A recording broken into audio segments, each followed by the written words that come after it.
Hey, what's up, you guys? Welcome back to the channel, and welcome to my review for the Halo TV series. Now, like She-Hulk, I wanted to do something a little bit different with this one, so I hope you guys enjoy.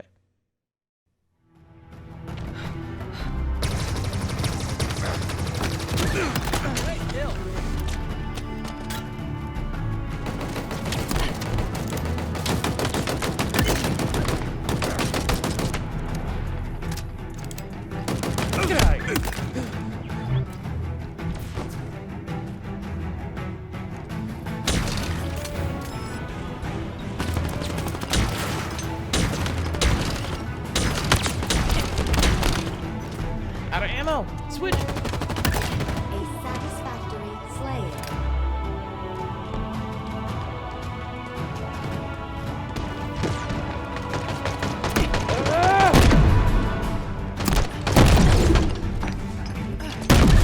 Hostile potato.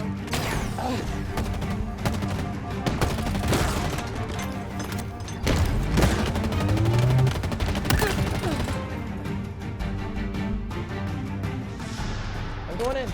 Cover me!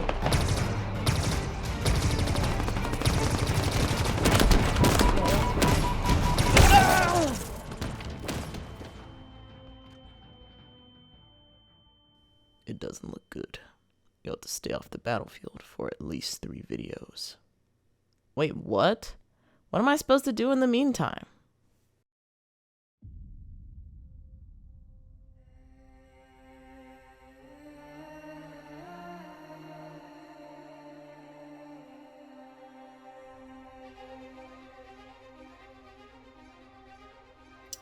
Okay, well, I have some thoughts. To start with episode 1, Contact, I was not expecting to have so much focus put on the civilians. I also wasn't expecting the UNSC to be some sort of antagonist for this universe, but we'll roll with it. We initially focus on Madrigal, where we meet Kwanha and her father Jinha, the leader of Madrigal. Kwanha is off trying to get high with her friends when they run into the Covenant, and as a result, her friends get blown up as they're trying to run away. As grim as this sounds, it was a great way to start the show. The Covenant are showing that they can very easily overpower humans and proceed to do so for a good chunk of the episode. And the CG for the Covenant looked great. As a Covenant killer myself, they absolutely nailed the look and thankfully don't make any deviations. Then things get a little confusing when Master Chief shows up. He looks great, but he isn't painted as a hero who's here to save the day. He actually does very little to stop the Covenant from killing the whole village. It's a bit of a head scratcher, but it's pretty easy to forget when the first person view with the HUD looks great and the weapons sound punchy. Unfortunately, there is no Halo music throughout the series for some reason, but Paramount's score gets the job done. To wrap up the village massacre scene, we get a glimpse of Silver Teen working together, which was pretty dope. Then Silver Teen goes to investigate what the Covenant were doing on Madrigal and find the artifact, which interacts with Master Chief by giving him a stroke and some warm and fuzzy memories. He's not sure whose memories they are just yet, but they pack up the artifact and take it to go. So after Chief lets Kwanha's entire village get murdered, and then her father gets assassinated right in front of her, he decides it's time to save her. So he brings her onto the ship to be delivered to the UNSC when he gets orders to execute her. Chief decides against it and tries to help Kwan, but she doesn't trust him, and I honestly can't blame her after his poor performance on Madrigal. So to show that he's trustworthy, Master Chief takes off his helmet to reveal John, the real main character.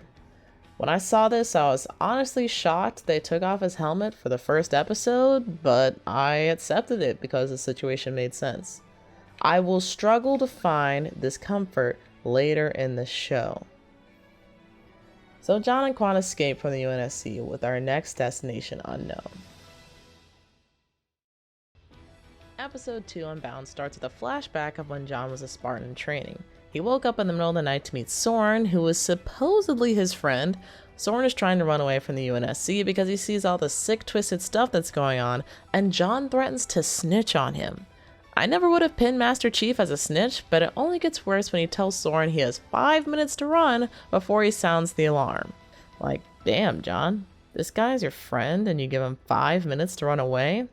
His decision comes back to bite him when we cut to present day, and he needs Soren's help to figure out what the artifact is. We cut to a UNSC base where we see Halsey pitch Cortana to a bunch of military leaders as her solution to John's disobedient behavior. I did like how Halsey did this to cut the Admiral out of the conversation since she didn't like the Cortana program. It felt very fitting for her character. So of course, all the military heads nod and approve of the program, so Halsey gives an evil grin to the Admiral and gets to work. Back on Soren's planet Rubble, Soren takes John and Quan to meet Reth, a very cuckoo for Coke Puffs guy who spent time with the Covenant. Soren thinks that Reth might be able to give John some answers as to what's going on with him. So Soren feeds Reth a churro in exchange for some information, and as soon as he sees that John can activate the artifact, he achieves another level of crazy and kind of jumps at John. He tells him to destroy the artifact and then to destroy himself so that the Covenant can't find the Halo. As crazy as this whole scene sounds, I actually enjoyed it. It felt really creepy and eerie, which kind of puts us into John's mindset when he's ready to GTFO, leaving Quan with Soren and heading back to the UNSC. I also think that this decision makes a lot of sense for Chief. He finds out that this artifact might be the key to some weapon to kill all life in the universe, so he didn't have very many options to choose from. In episode 3, Emergence, we get introduced to Mackie, who's kidnapped from Oban as a child. We get a kinda weird flashback where her planet is being enslaved, and child Mackie and some other kid were reading a romance novel or something when the book says kiss, so the boy tries to steal a kiss from Mackie. This game was super weak and a little creepy, but before we can reflect on this, the boy gets killed while the Covenant are raiding the planet. Just before Mackie gets the big chop, the Covenant sees that she's the key to the artifact and abducts her. I don't really like this backstory for Mackie because it doesn't really explain why she hates humans now or why she doesn't recognize herself as one. It would have been different if we got another flashback or maybe some breadcrumbs that maybe her folks treated her bad or she was a lonely kid or maybe that the Covenant brainwashed her. We go from first kiss to terrorist in less than 10 minutes with no real explanation. I wish they had done more to tell us what led her to being a pet for the Covenant, considering how important she is later on in the show. We jump from one weird scene to the next where present-day Halsey is talking to her Flash clone that is soon to be sacrificed for the Cortana program. During their discussion, we find out that Miranda is her daughter, making Captain Keyes her ex, and they prepare the Flash clone for the consciousness transfer. The cherry on top of this weird cake is that the lab assistant tries to kiss the clone while she is restricted, only to then act like nothing happened when Halsey walks in. I don't know why the clone didn't say anything, but I would definitely try to warn another version of myself if I was working with a creep. So they bring John into the room after returning to the UNSC and running some tests with the artifact. He gets put on a surgical table and they start downloading Cortana into his head. This is an interesting choice.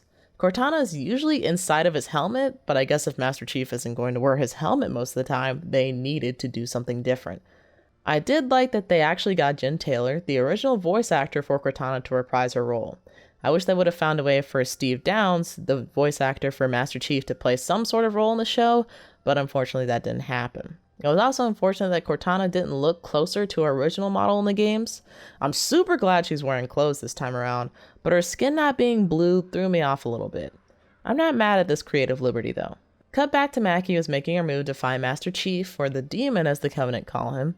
She executes this plan where she appears to be a kidnapped human on a Covenant ship. As soon as the UNSC connects with Mackie's cruiser, she gives the signal for the worm alien things that make up the Hunters to start attacking the UNSC ship. This scene was really well done and once again showed the overwhelming power of the Covenant. I was also impressed that before the UNSC crew died, they erased all the ship's data so the intruders wouldn't be able to get any information. So with no info, Mackie makes her way to Madrigal, the last known location of Chief and the artifact. We go back to Chief to close out the episode, and he's looking for information regarding the location in his visions, which he now concludes are his memories. He remembers talking with Soren about the pain inhibitor pellet that Spartans are given to make them numb to pain, and pretty much everything else. Since John can only feel his memories, it makes it hard for him to remember when he's not touching the artifact, so he decides to remove the pellet to see if it helps his investigation. Cortana of course snitches on him, but Halsey tells her to help him so that he starts to trust her. I love the way Halsey's mind works. She's just so good at being bad. Anyway, John removes the pellet and starts to feel everything except for the hole he dug in his back. John 2.0 now tries to touch the artifact and can see and feel more clearly, giving him enough information to find out that he's from the planet Eridanus 2. We also get a scene with Quan where she makes a deal with Soren to go to Madrigal, with her closing out the episode. Even though most Halo fans aren't happy with the decision to reveal Master Chief's face, let alone his ass, I thought the series had a decent start. We get some really great CG as well as great action sequences. Where the show starts to trip up is the main story. I really don't mind that the focus is on more political players around Chief rather than it being his story, and I actually like that they're trying to tell a story that was different from the games. But I still want Chief to be a prominent character in the show rather than a complete puppet being pulled on strings. And if we aren't going to focus on Chief, the political story has to be damn good, and so far we didn't quite have that. The characters that were saving the show for me were Halsey, Soren, and now Cortana up to this point. We'll tackle the next 3 episodes next week, but until then, please hit all the buttons down below and tell me what you thought about the first 3 episodes. I've got some more watching to do, so I'll see you all soon. Have a nice evening, warrior night. Wherever enjoy it, I'll see you later. Peace.